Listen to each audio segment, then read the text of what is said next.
magandang umaga po sa ating lahat. Happy 10 minutes anniversary! Ayan, may hangover pa po ba? Bawat isa sa ating minutes anniversary last Sunday. Amen. Talagang pag nakikita ko yung paligid natin, hindi ko mapigilan ang aking puso na magpuri sa Lord. Dahil talagang kung babalikan natin ang lahat ng mga pinagdaanan natin, wala tayong ibang masasabi kundi purihin ang ating Panginoon. Amen? At hinihiling ko po ang lahat na tumayo para po sa ating pagsisimula. Ihanda po natin ang ating mga jacket dahil medyo maginaw. Mas maginaw po dito kaysa sa baba. Amen? So, hingin natin si Elder Galo na pamalahan tayo sa panalangin. Dakila at mapagpalang Ama, muli kaming nagpupuri, papasalamat sa pagkakataon na ipinagkaloob sa bawat isa upang muli ay maghanap kami ng papuri, pasasalamat, pagluwalhati sa iyong dakilang pangalan. Una sa lahat, Ama, hinihiling po namin na gawin mo kami karapat-dapat sa aming paglapit sa iyo sa umagang ito. Patawad mo sa amin lahat ng aming mga pagkukulang. At hayaan mo, O Diyos, na naibigay namin sa iyo ang pinakamataas na pagpupuri at pagpapasalamat. Tinataas din po namin sa iyo, Panginoon, ang aming mga kapatid na patungo pa sa lugar na ito. Ingatan mo sila, Ama, dalhin mo sila ng ligtas at nang makasama po namin sila sa isang malayang pananambahan. Hinihiling din po namin ang iyong paglalangis sa lahat ng iyong gagamitin, Ama. Mga maawit na nanundog, lalo higit sa lalaking magdadala ng iyong banal na salita. Ikaw, Panginoon, ang umusap sa pamamagitan niya at hayaan mong maabot ang lahat ng pangangailangan namin espiritual sa mga Panginoon. Sa iyo ang lahat ng papuri, pasasalamat. Sa iyo ang lahat ng kalwalhatian, Ama. Sa pangalan ni Jesus. Amen. Hallelujah! At minsan pa, kamustahin mo yung katabi mo, kapatid. Kapatid, kamusta ka ngayon? Amen. At sabihin mo, kapatid, pagpapalain ka ng Lord sa araw na ito. Amen? Praise the Lord.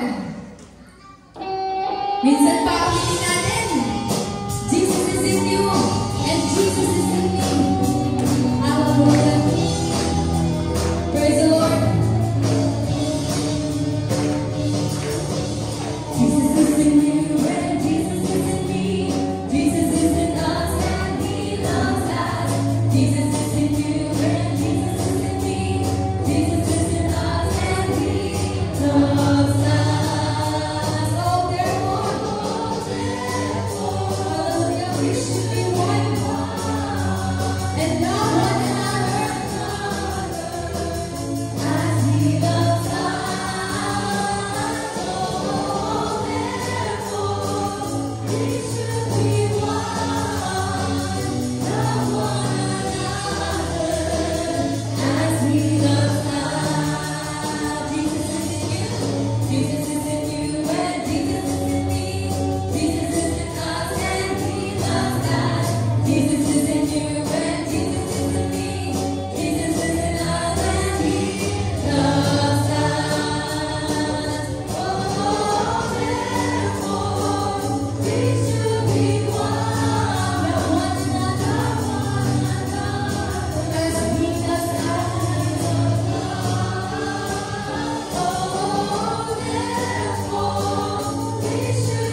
Lord.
Hallelujah.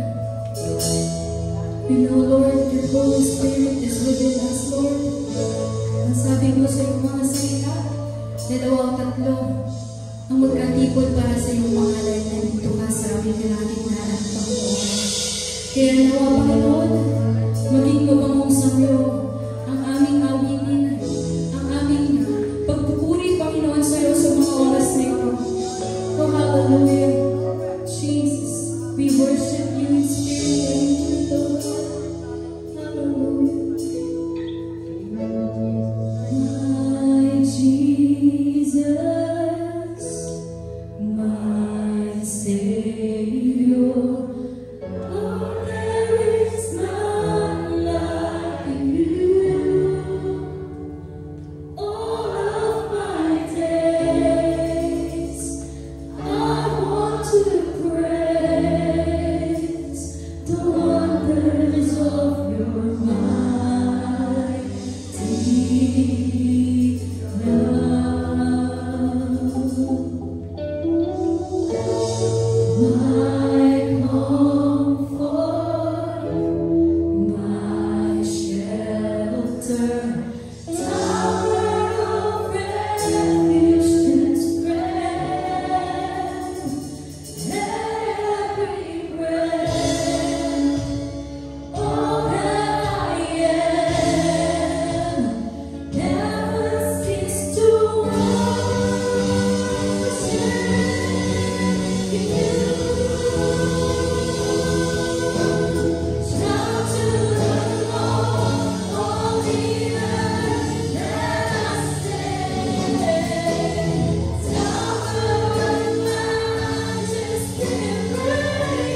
panahon. Amen?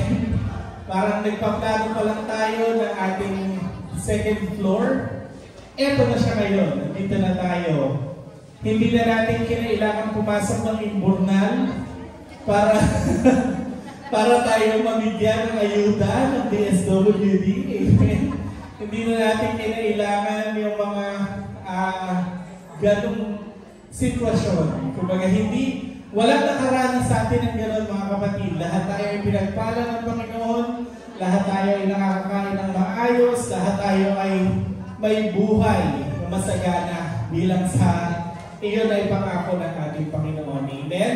At sa kabila ng mga nangyayari sa ating paligid, meron na namang banta ng epidemya, yung Mpox. Amen? So, alam ko na hindi tayo natatakot dahil nasa atin ang pangako ng pag-iingat ng ating Panginoon. Pero as part of our responsibility, mga kapatid, medyo ibabalik muna natin ang fist bump. Okay? Hindi na po muna tayo handshake dahil alam po natin na ang Mpox po ay may incubation period na isang buwan. So, kung hindi man po natin siya makontak, posible na kaya nasa labas tayo or meron tayong mga nakasalamuhang iba, posible na maging carrier tayo. At ayaw natin na maipasa yon sa ating mga kapatid. Kaya nire-request po natin ang lahat na balik po tayo sa fist bump. At next Sunday ay maglalagay na po tayo ulit ng mga alcohol natin sa ating entrance. At ganoon din po kung kayo po ay medyo masama na po ang pakiramdam, medyo nagso-sore throat or medyo nilalagnat, gawin po natin yung ating responsibilidad, mag-face mask or maintindihan naman po ng ating Lord, tayo nag-iingat kung medyo nilalagnat ka na, ay manalangin tayo sa Panginoon. Ipaalam po natin sa ating mga kapatid para po maisama sa ating prayer warriors dahil alam natin na maraming answered prayers ang binibigay ng ating Panginoon sa pamamagitan ng ating mga gawain ngayon. At since ngayon po ay first Sunday of the month, ano pong meron, mga kapatid? Ayan. So at least aware po yung lahat. Kasi kami natin, Jing, nakalimutan po talaga natin. Nagkamali po kami ng bilang na ay June 1 pa lang ngayon. Kaya ayun. So, awa ng Lord ay naihabol ang mga dapat ihabol. At yun, sa mga gawain natin, patuloy pa rin po yun. Every Wednesday, ating Bible study. Every Thursday, ating prayer warrior. At ito pong ating worship marathon every first Sunday of the month. So kung kayo po ay wala namang appointment, and I hope na hindi na po kayo gumawa ng appointment after ng ating service, dahil tuloy-tuloy na po ito. Usual naman po ay inaabot lang kayo mga hanggang 3. Ngayon, since ito po ay ini-encourage natin na fasting na rin. So yung mga gusto po mag-fasting, pwede po natin ipagpaliban ng ating lunch. Tapos sunod din na po yung dinner or kung kayo man po ay hindi na nag-breakfast, okay lang din po yun. Pero kung kayo po ay may medical condition na hindi po kayo pwedeng magluto, okay lang din naman po yun. Kailangan nyo pong kumain. Magbe-break po tayo ng pagkatapos ng ating first part. Break po tayo mga 30 minutes. And then proceed na po tayo dun sa ating second part. So excited po ba lahat para sa ating mid-year worship marathon? Amen. At tayo po'y manalangin sa ginawa nating pagbibigay.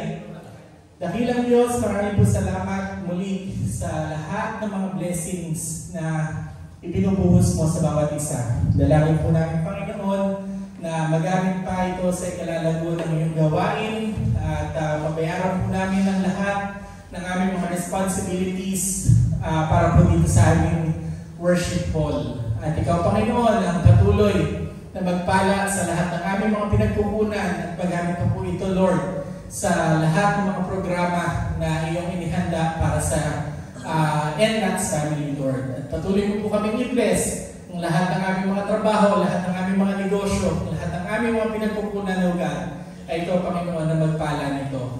At ang lahat ng ito, Lord, ay binabalik namin sa iyong dakila at matalis sa pangalang Jesus. Amen and amen. At tayo pagdadako na sa ating first part, sa ating mga karali na dadalhin sa ating ni Brother Dito. Palakpakan po natin ako. Glory to God. If you have your Bibles with you, please open in the book of Genesis chapter 1, verse 29 to 31. Ganito po ang sabi, and God said, Behold, I have given you every plant yielding seed that is on the face of all the earth, and every tree with seed and its fruit. You shall have them for food, and to every beast of the earth, and to every bird of the heavens, and to everything that creeps on the earth, everything that has the breath of life, I have given every green plant for food. And it was so.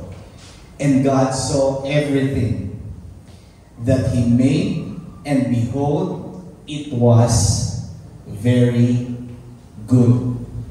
And there was evening, and there was morning, the sixth day. Pagpalain po ang salita ng Diyos, tayong lahat ay manalangin. Dakilang Diyos, mapagpalang Ama, pinupuri ka namin at pinasasalamatan muli na dinala mo kami sa lugar na ito upang ikaw ay aming sambahin, purihin, pasalamatan. At ganoon din, Panginoon, upang kami yung turuan at palakasin spiritual ang aming pong mga kaluluwa. Hinihiling namin ang pakikipisa ng iyong banal na Espiritu sa lingkod mo na itinayo sa aming harapan. Mamusap ka sa pamamagitan niya. At buksan mo rin, Panginoon, ang aming mga isipan at ang aming puso. Huwag mong hayaan, Panginoon, na kami ay umuwi na basyo. Bagkus maranasan namin, Panginoon, ang iyong presensya sa umagang ito. We claim victory, Lord, in the mighty name of Jesus Christ of Nazareth. Everybody say Amen. Amen. Makababalik po tayo sa ating mga upuan. Glory to Jesus. At since we started the hashtag Go, yung ating pong theme for the year, we established, mga kapatid, since January until May, we established who should go. Can you say amen? Amen. Naiintindihan ba natin or nakuha natin na sa lahat ng mga pangaral ay naiintindihan natin na tayo talaga ay pinili at tinawag ng Diyos? So nasagot, mga kapatid, yung question, who should go? Every one of us already understood that each and every one of us should go. Walang pinili na hindi mag-go. Amen? Lahat tayo. Hindi lang ako, hindi lang si Brother Nicky, everyone. But aside, mga kapatid, dun sa pagsagot dun sa tanong na who should go, the next question is why should you go? Bakit? Why should you go? Amen? And this morning, mga kapatid, medyo iniba ko ng konti yung aking title, but the theme natin this morning is we should go because we were equipped by everything that is good. The reason why we should go is because we were equipped with everything that is good. Naniniwala ba kayo doon, mga kapatid? Yung title naman na pinili ko, mga kapatid, is Ready set, serve. Ready, set, serve. He got you covered. Sa ating binasa, mga kapatid, when God created man, nung nilikha ng Diyos ang tao, everything was already been set. Can you say amen? Sa binasa natin, mga kapatid, God created an environment of provision. Yung pinaglagyan ng Diyos sa tao, Diyos na ang naghanda ng lahat ng pangangailangan o kakailanganin ng tao. Bago pa niya ilagay ang tao, ginawa na niyang lahat ng provision para sa tao. Do you agree? Sabi doon sa binasa natin, and God said, behold, I have given you every plant yielding seed that is on the face of all the earth, and every tree with seed and its fruits. You shall have them for food. And every beast, hindi lang nga para sa tao eh. Ang sabi niya dito, and every beast of the earth, and to every bird of the heavens, and to everything that creeps on the earth, everything that has the breath of life, I have given every green plant for food. At yung provision, mga kapatid, na binigay ng Diyos, kung ating papansinin, it was not just a so-so provision. Hindi mala-mala yung binigay ng Diyos. Hindi mala-mala yung hinanda ng Diyos para sa tao. Hindi siya 50%, hindi 40%, hindi 80%, hindi 90%, kundi 100% perfect. Nasabi niya, nung magawa niyang lahat, naihanda niyang lahat, nasabi niya, and it was so, God saw everything, and it was very good. It was very good.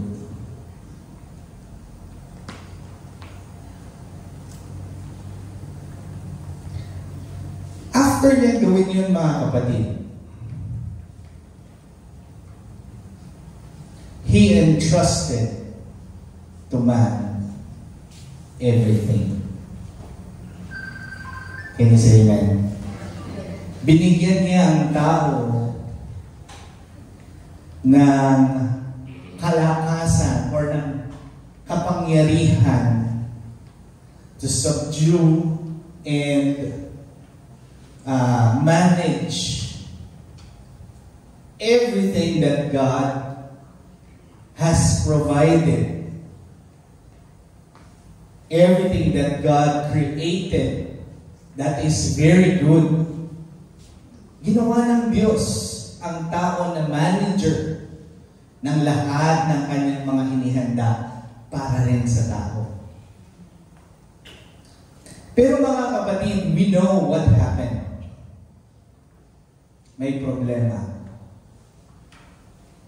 Even though God created everything that is good, there is one enemy that don't want man to enjoy what God has provided.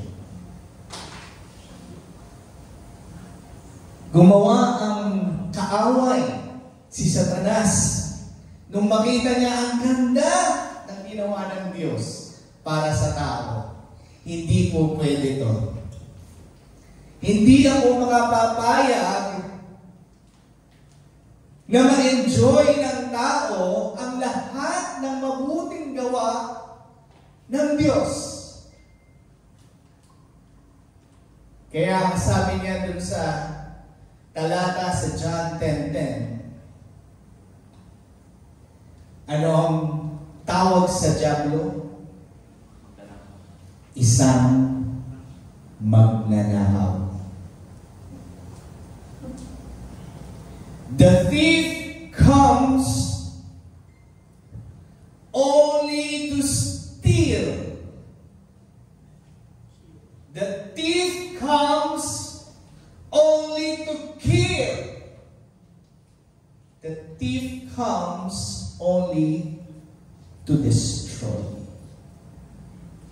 Sino tong thief na ito? Walang iba kundi ang kaaway ng Diyos, si Satanas.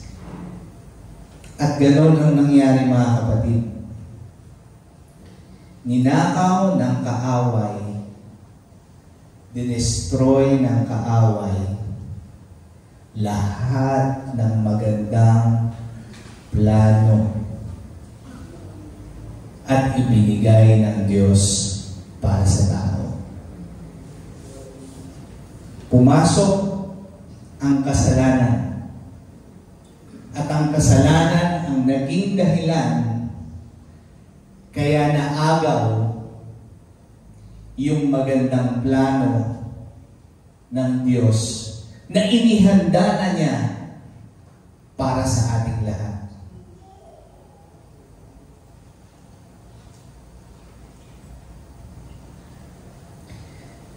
Sa ating mga buhay, mga kapatid, sa panahon natin ngayon,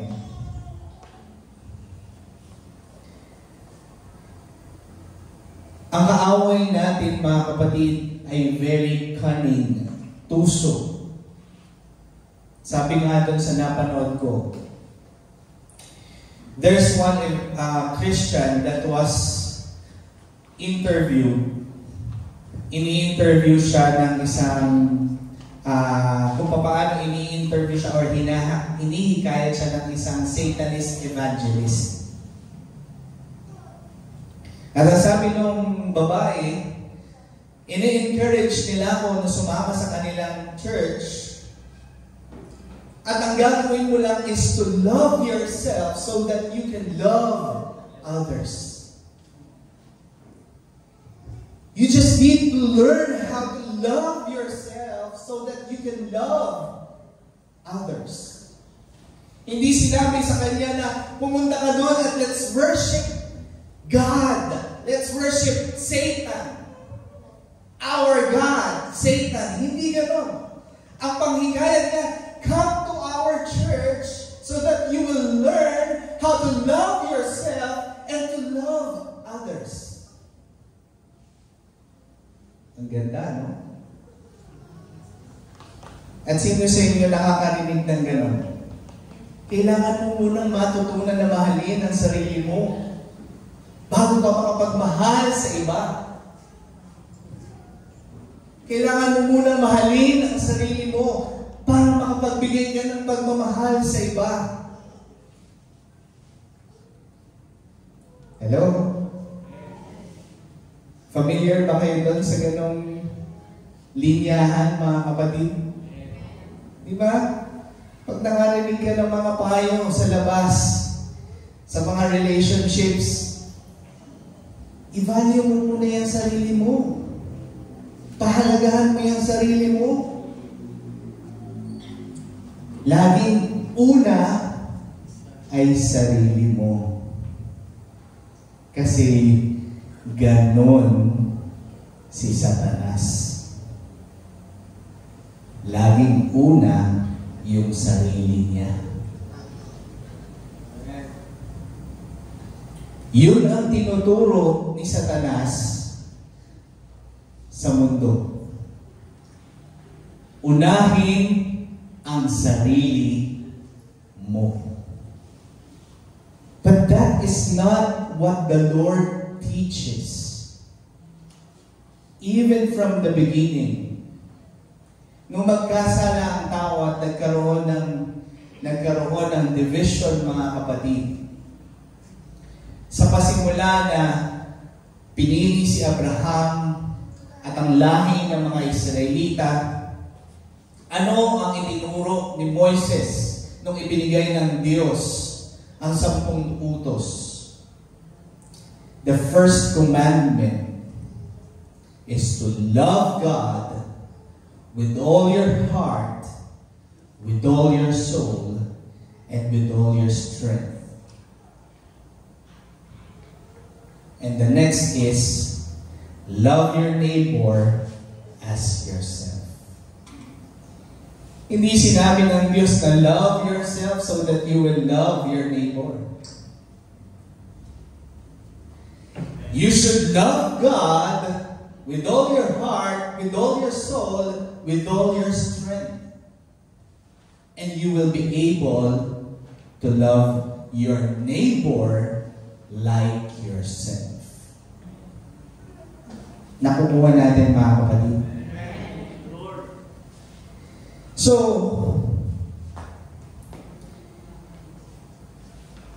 I want to establish here, mga kapatid, that God made things ready for man. Readily available for man's benefit. Beneficiary tayong lahat ng likha ng Diyos.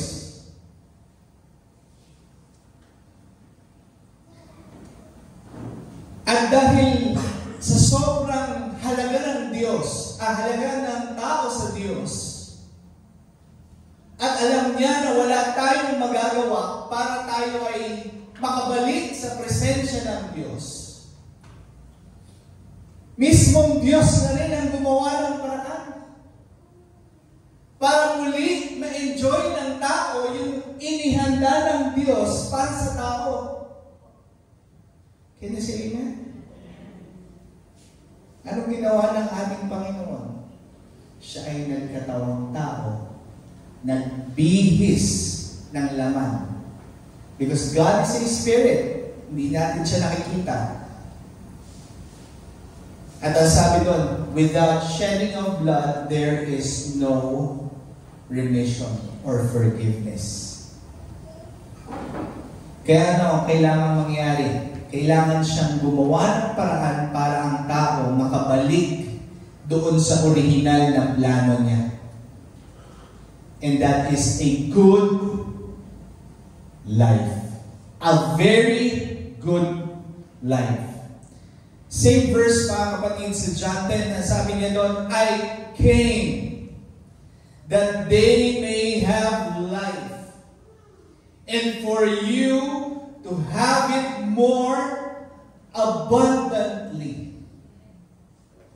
Brother, itong bakit gano'n? Parang hindi ko pa naman nararamdaman yung kasaganaan. Kasi ang tinitingnan mo lang, pera.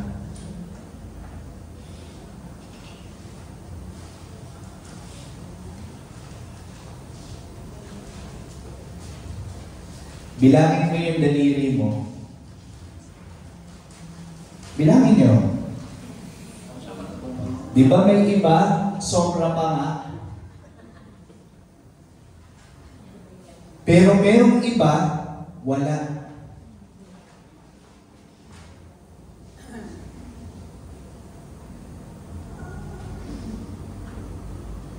So, kung titignan natin, yung buhay natin, mga kapatid, hindi lang nakadepende sa pera. Abundance is not just about money. There's a lot of people who has a lot of money, but they cannot use their money to enjoy. Do you know Chris Aquino? Marami ba siyang pera? Do you think she has an abundant life? She has a lot of money. But I don't think she has abundant life. Kasi yung tiyan niya, kumpara sa tiyan ninyo, mas abundant yung tiyan ninyo. Yung tiyan natin. Diba? Mas abundant yan. Kumpara kay Chris Aquino. So, what I'm pointing is everything has been set by God for everyone's benefit.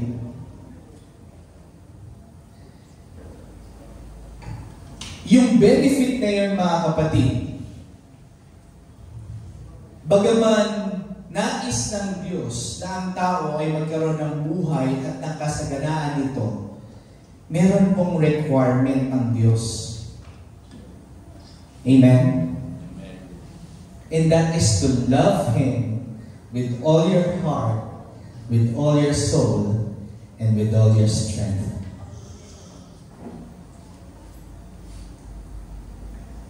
Hindi natin kaya to love God with all our heart, with all our soul, with all our strength alone. Can you say amen? Kaya ang sabi ng Panginoon, magpapadala ako ng mang-aaliw at yung aking banal na espiritu ang inyong magiging kalakasan. Kaya sinabi ng Panginoon that we will no longer be walking in the flesh but walking in the Spirit. Because God knows that if we walk in the flesh, we cannot love Him with all our heart, with all our soul, with all our strength. Because in this flesh, there is no cleanliness. Or there's no good. Walang mabuti na nananahan dito sa ating mga laman. But in the Spirit, through the Spirit of God that was given to us, after that we believe in God, Jesus Christ, who died on the cross for our sins, we repented, we accepted God, we were given and sealed with the Holy Spirit. Kaya nga ngayon, mga kapatid, yung laman mo laging nakikipagtalo doon sa spirito mo. Kasi doon sa laman mo, gustong gawin yung opposite na gustong gawin ng spirito mo.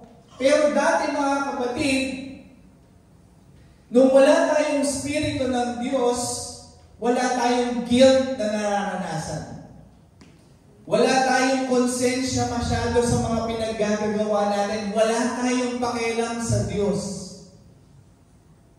Ang pakialam lang natin, yung sarili natin. Paano tayo mabubuhay? Paano ako magsusurvive? Paano ako mag-provide sa lahat ng mga pangangailangan ko?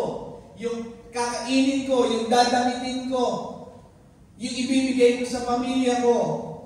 Yun lang ang mga worries natin, mga kapatid, palagi. Pero ngayon, mga kapatid, yung Spirito ng Diyos, pinapaalalahanan tayo na huwag kang mag-alala sa dadamitin mo. Diyos ang magpo-provide sa iyo. Huwag kang mag-alala sa trabaho mo. Diyos ang may hawak ng trabaho mo. Huwag kang mag-alala sa pamilya mo. Diyos ang may hawak ng pamilya mo. Kasi God has already set everything. Through Jesus Christ, sabi niya, I came here to give you life and to have it more abundantly. Palakpakan natin ang ating Panginoon.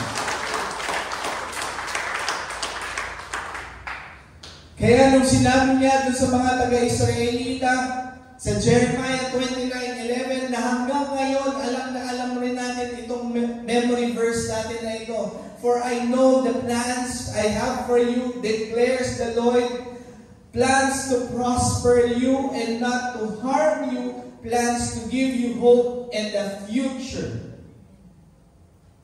Everything has been said. And alam niyan, mga kapatid, nung sumulat nitong talatang ito. At si David din, mga kapatid, nung makilala niya ang Diyos, mga kapatid, ang sabi niya, the Lord is my shepherd. I shall not want. Hindi ako magkukulang sapagkat sinet na ng Diyos ang lahat para sa atin. Everything that He created it very good. Pero mga kapatid, lagi ang kaaway nandiyan. He is there to steal, to kill, and to destroy. Pero hindi niya yung direktamente papakita sa'yo, papaalam, napapatayin ka. Dahan-dahan niyang papatayin, nanakawin, at sisirain yung magandang buhay na sinit na ng Diyos para sa iyo. Anong gagawin niya? Unti-unti, pakonti-konti, hahatakin ka niya. Dito ka. Love yourself.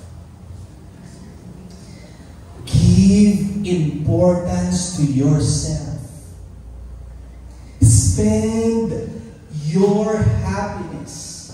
Find your happiness. Look for your happiness. Look for something that will satisfy you. Look for something that will give you joy, that will give you happiness. Kaya anong mangyayari? Punta ka sa ganito, tignan mo kung maganda ba dito, mag-i-enjoy ba ako dito, tugs-tugs, ang saya. O punta ako dito, try natin to. O inom, ang saya. O punta ako dito.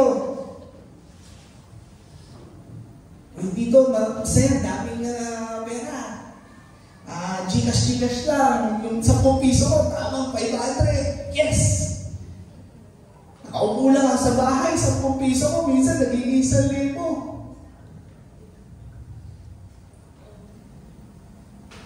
But you did not notice that in the end, mga kapatid, He already stolen what God has set for you. An abundant life na ginawa ng Diyos, na beneficiary tayong lahat na naglilingkod sa amin. Again, operative word. If we continue loving and serving the Lord. Palakpakan natin ang ating Panginoon.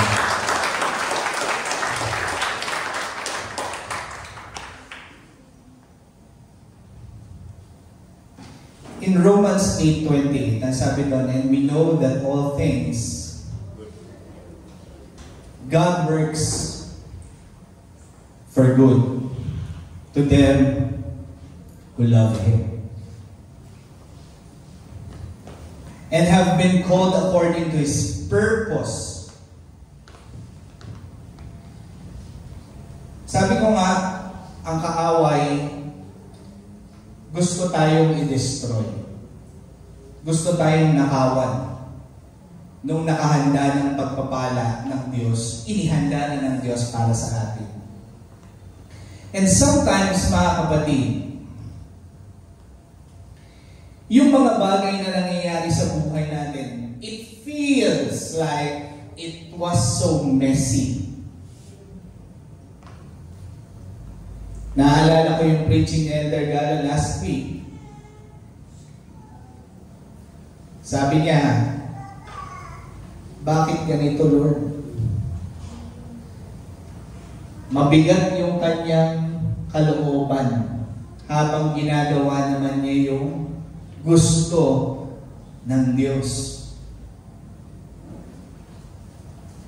Pero, operative word din, sabi niya, gusto kong maglingkod sa iyo. Even though life seems so messy, tatlo yung nagka-college, lahat ng klase ng sardinas na luto, natikman namin,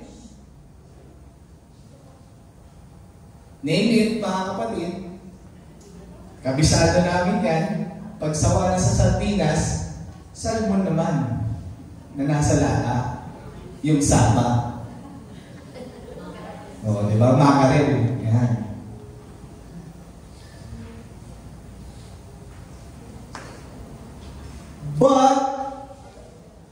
But, all things work together for good. Pinatibay siya ng Diyos, tinuruan siya ng Diyos, binago yung kanyang puso, because all things were created by God for good.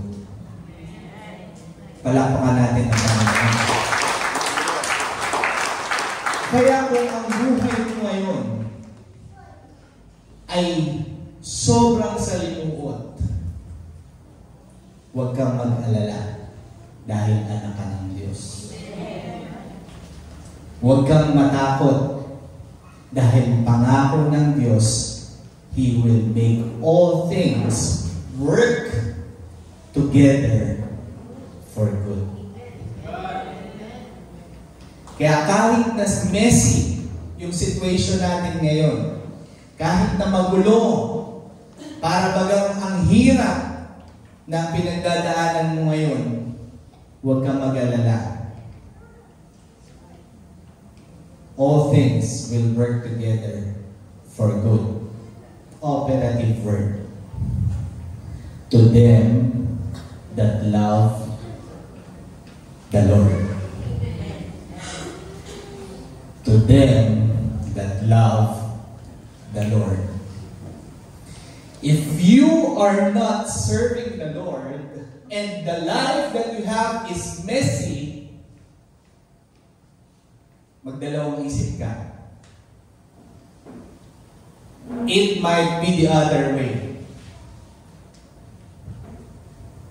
Amen? Pero mga kapatid, kung tayo ay umiibig sa Diyos, ang Panginoon, kailanman, hindi nang sinungaling. Tapat siya sa kanyang pangako. So huwag natin kalimutang ibigin at umibig pa din patuloy sa Diyos.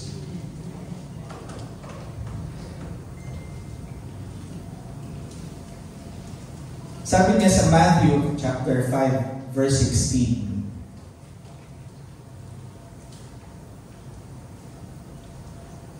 in the same way, let your light shine before men, that they may see your good deeds and glorify your Father in heaven.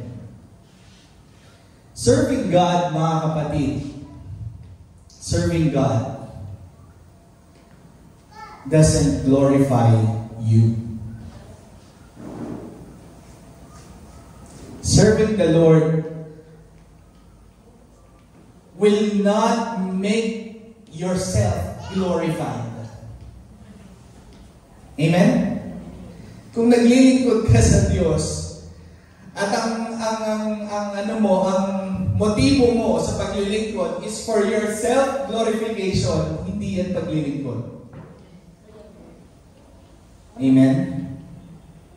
Ano ibig ko sabihin? Kung sumusunod ka sa Diyos para lang iangat mo yung buhay mo, para maging maganda yung buhay mo, para masabi na yung sarili mo ay successful ka na, hindi yan ang gusto ng Diyos. Ang gusto ng Diyos, iangat ang buhay mo para luwalhatiin mo lalo ang Diyos sa buhay mo. Hindi ka pagpapalain ng Diyos para ipamukha sa iba na mayaman ka na. Hindi ka pagpapalain ng Diyos para ipamukha sa iba na successful ka na. Hindi ka pagpapalain ng Diyos para sa glorification ng sarili mo, but it is for the glorification of God. Your light will shine because the light that is in you is God's Spirit. At ang sabi niya, in the same way, let your light shine before others that they may see your good deeds and glorify God. So ano yung mga good deeds na yan, mga kapatid? Lahat ng success na meron ka, that is good deeds coming from the Lord. Amen? At yung success na yan, mga kapatid, hindi dahil sa magaling ka. Yung success ng LX, mga kapatid, hindi dahil kay Elder Galo, hindi dahil kay Brother Rod, hindi dahil kay Brother Tom. It is just because it is God who works in this church. Kung bakit natin naaabot yung mga ganitong pagpapala, mga kapatid, hindi para yung pagmalaki na ang LX ay magaling, na ang LX ay mayaman, na ang mga tao ay mapagbigay, na ang iibig sa Diyos para sa kalwalhatian ng bawat isa. Hindi, kundi ang sabi ng Panginoon, let your light shine, that others may see your good deeds for the glory of Jesus.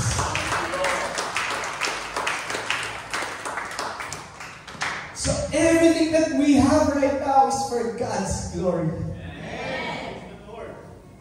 And we are so happy to tell people that it's because of God. Every one of us, from sardinas, bawal ka na kumain ng beef kasi meron ka ng uric acid. Di ka na pwede makapag-steak kasi nakarami ka na ng corned beef.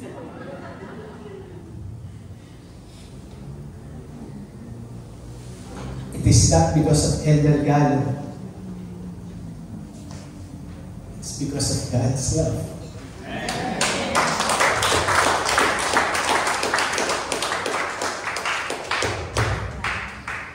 Everything was set and ready for each and every one of us.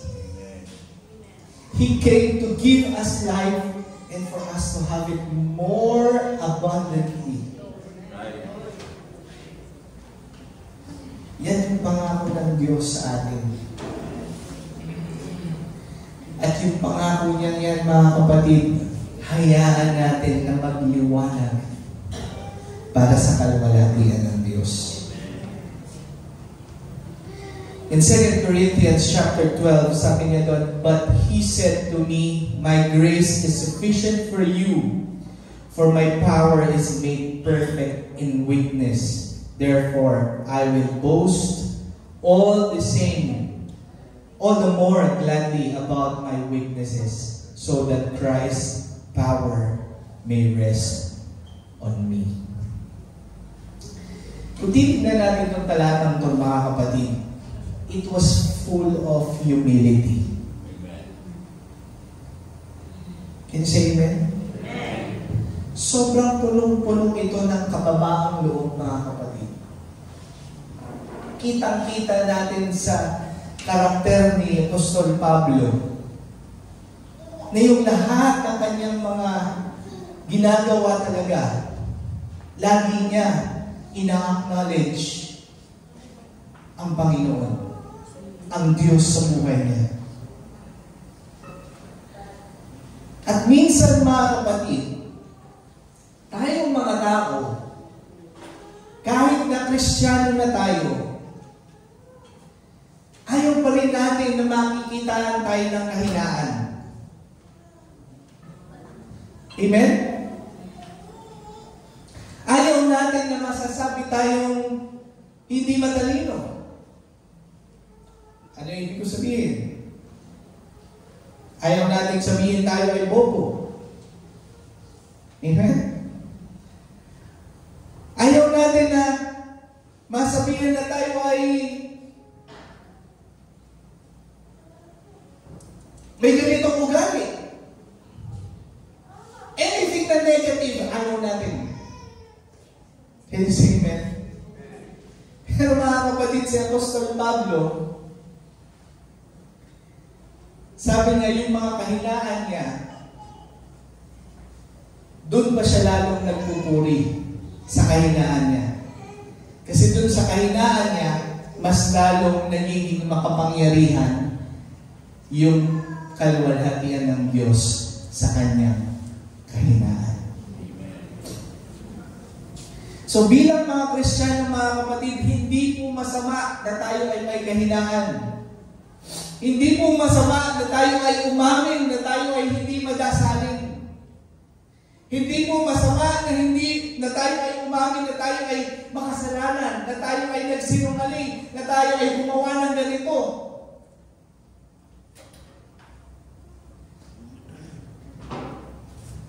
Hindi masama na tayo ay maging totoo sa ating mga kahinaan sa ating kapwa Kristiyano.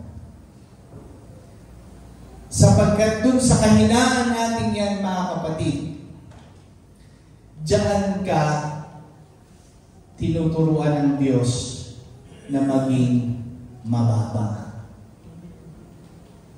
Kapag hindi tayo natuto na umamin na tayo ay may kahinaan, na lagi tayo ay malakas, lagi tayo ay magaling, lagi tayo ang matalino, tayo ang ano, hindi po tayo natututong maging mababa at umasa at dumepende palagi sa Diyos. Amen? Kaya yung pagdepende natin, mga kapatid, sa Diyos, dun sa mga kahinaan natin, nandun din, mga kapatid, yung pangako na ng Diyos na nakahanda na sa ating mga kahinaan, ang kanyang biyaya ay sapat para sa ating kahinaan. Kaya kung ikaw ay aamin na ikaw ay mahina sa kapwa, ang sasabihin mo dapat sa iyong kapatid, ang kahinaan na yan, ang biyaya ng Diyos ay sapat para sa kahinaan mo yan. Ipag-pray natin yan. Kaya mga kapatid, yung sinasabi doon sa talata, that we should encourage one another and build each other up.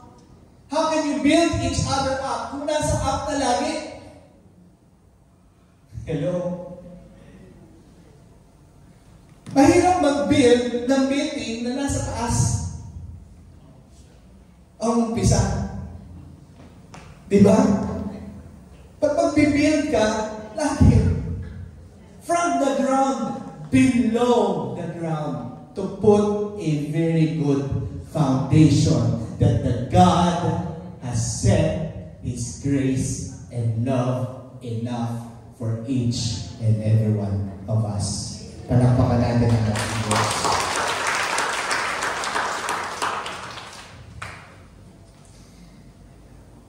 So sa umagang ito, mga kapatid,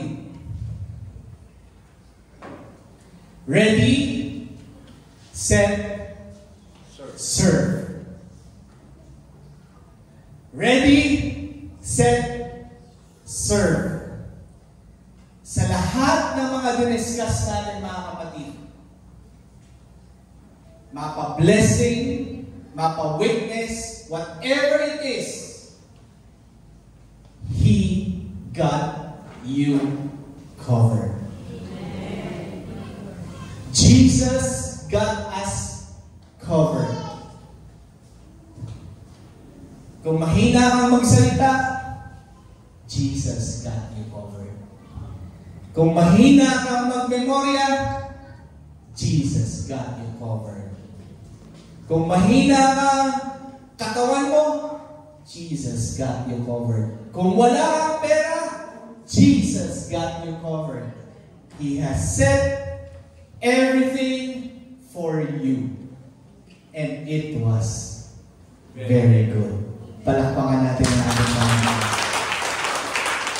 All we need to do, mga kapatid, all we have to do is to understand why we should serve. Because it was set by God already.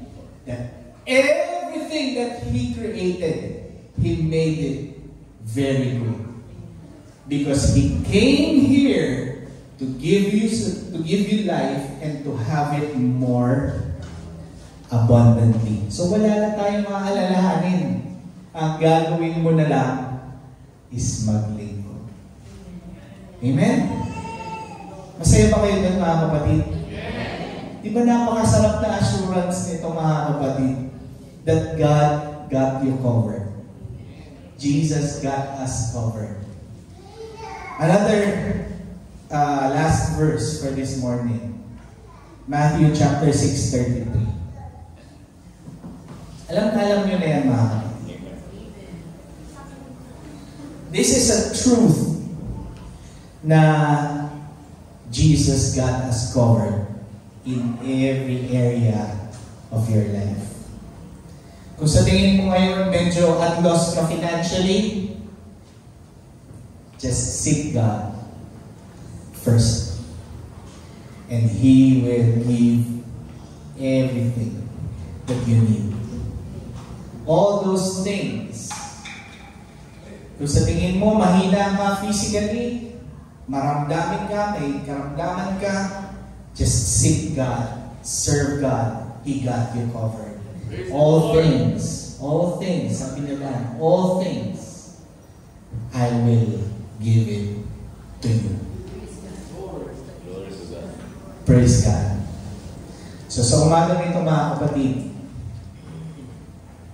let's get ready because all is said. We just need to serve because He got us covered. Palakpakan natin.